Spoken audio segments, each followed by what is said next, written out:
I grew up with a fellow named Ernest Edwards. We were playboys, playmates from 8 years old to young men.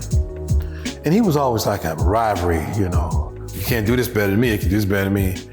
And he had like 13, 14 people in his family, and with a single parent, just his mother.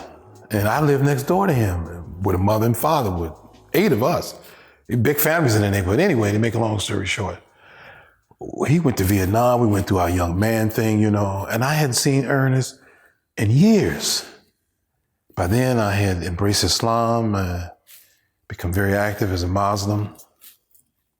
So our parents and our sisters and brothers would always talk to one another, but I didn't see him until my younger brother Donald passed about 4 years ago. And he came to the funeral. And I says, Ernest Edwards, I says, man, I haven't seen you since I was a boy, a small boy. He said, yeah. Mm-hmm. So, and I just, in the funeral, it was during convention. And when my brother passed and we gave a service for him. But the funeral hall was full of Moors with red fezzes, you know, and turbans. And Ernest was looking around here. And I says, where do you live, man? Where's your phone number? Let me call you. Let me come and see you. And he gave it to me, and I gave him mine. And then he looked at, because he would never make eye contact with me. So then he looked up at me and he says, you're not going to try to convert me, are you? So fear. He was feared. He was fearful that I was going to try to convert him. Because sometimes you don't have to talk truth or more science. If you just sit in the room or just stand around, you can feel it or smell it.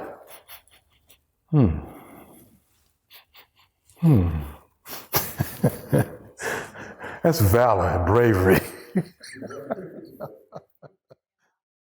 Because I was an upcoming minister in the Jehovah's Witnesses. My mother would say, he's going to be the best minister we ever had. I had my oratory skills together, and I knew every chapter in the Bible, like pop. She says, find Deuteronomy, the 5th chapter. Here it is, my ta-da-da-da-da. So when I told my mother that I was a Muslim, her heart was broken. She says, who would think a son of mine would leave the religion? My brother Ronnie took it upon himself to reconvert me. Our conversations became heated on the phone and then face-to-face. I mean, heated. Because I was taking the prophet's lessons and from the Quran, from his editorials. It done nothing for him because he was fearful of accepting the truth. He was just fearful. So I prayed to Allah. I said, Allah, how should I handle this? I want my brother to be harmonious with me and everything like that because we grew up very close.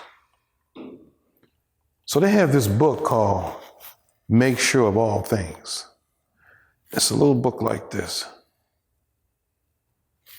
And in the book, it has different conversations that you might have with somebody and what book and what chapter to go to clarify that, you know, which is good. And I took that book of Make Sure All Things, and I saw the prophet all in their Bible everywhere. And I waited. I didn't talk to my brother for 2 weeks. And I studied that. I studied and studied. And then I said, now I'm ready. I'm going to heat you up right now. And I took that Bible and I spanked my brother so hard with his own lessons, the truth, because it was all in the book of Obadiah, it was in Deuteronomy, it was in 1st and 2nd Kings, it was everywhere. I used all of it. And then when I got this, because I said, Ronnie, we're going to start this conversation. Don't talk, just listen. Pop, pop, pop, pop, pop, pop, pop, pop, pop, pop, pop, pop.